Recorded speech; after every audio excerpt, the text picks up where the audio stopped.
শতাধিক ভোটাৰে উজলিল দৰঙৰ জাকুৱাপাৰা শ্ৰী শ্ৰী বিষ্ণু মন্দিৰ প্ৰাংগণ। আজিৰ পৰা তিনিদিনীয়া বৰ্ণাঢ্য কাৰ্যসূচীৰে আৰম্ভ হোৱা দৰঙৰ বৃহত্তৰ হাজৰিকাপাৰা অঞ্চলৰ জাকুৱাপাৰা গাঁৱৰ একমাত্ৰ উপাসনাস্থলী শ্ৰী শ্ৰী বিষ্ণু মন্দিৰ নৱনিৰ্মিত দেৱগৃহৰ একাদশ বাৰ্ষিক প্ৰতিষ্ঠা দিৱস আৰু গোন্ধ চৌপৰী সভাৰ আজি প্ৰথম দিনৰ কাৰ্যসূচী অনুসৰি ৰাতিপুৱা পতাকা উত্তোলনেৰে কাৰ্যসূচীৰ শুভাৰম্ভণি হোৱাৰ পিছত দিনটোৰ বিভিন্ন কাৰ্যসূচীৰ অন্তত সন্ধিয়া বৰভট্ট প্ৰজ্বলন কৰা হয়। উক্ত কাৰ্যসূচীত ভিন্ন প্ৰান্তৰ ভক্তপ্ৰাণ ৰাইজৰ উপস্থিত থাকি শতাধিক ভোটা প্ৰজ্বলন কৰে।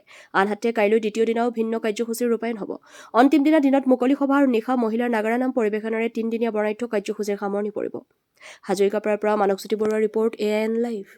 শ্ৰী শ্ৰী বিষ্ণু মন্দিৰৰ একাদশ বাৰ্ষিক প্ৰতিষ্ঠা দিৱস আৰু গুণচপুৰী সভাৰ লগত সংগতি ৰাখি প্ৰায় 350 ভোটাৰ ভক্তপ্ৰাণ ৰাইজে জ্বলাইছে আৰু এই অনুষ্ঠানটো এতিয়ালৈ সুন্দৰভাৱে চলি আছে।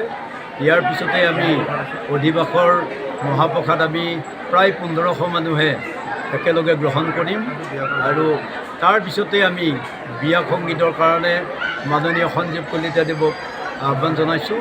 আমি একেলগে গোটেই ৰাতিটো বিয়া সংগীত উপভোগ কৰিম। যিকোনো খবৰ আৰু বিজ্ঞাপনৰ বাবে যোগাযোগ কৰক 7896121996 লগতে 7002537271।